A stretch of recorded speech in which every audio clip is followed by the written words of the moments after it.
iliacus muscle just on the inside of the pelvic bowl, which we're going to try to release when we feel that pinching sensation doing different twisting postures.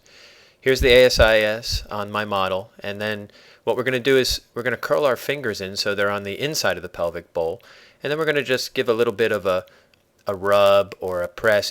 If you're feeling that pinching, it's probably going to be kind of tender, but you're going to have to be firm with your pressure. So here it is,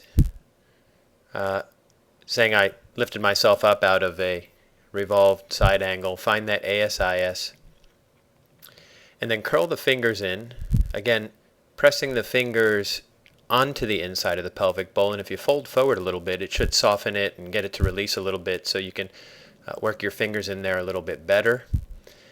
And I'll give you a little view from the side.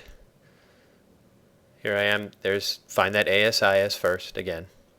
Curl the fingers in, give a little press or squeeze and a little bit of a rub, and try to relax the muscle as much as you can while you're doing this. And the same thing would hold true if we were doing a different type of twist. Let's say I'm doing an Ardha Matsyendrasana. Once again, I'm going to find that ASIS first, curl the fingers in, give a little bit of a press or a rub, and try to get that muscle to relax and soften a little bit.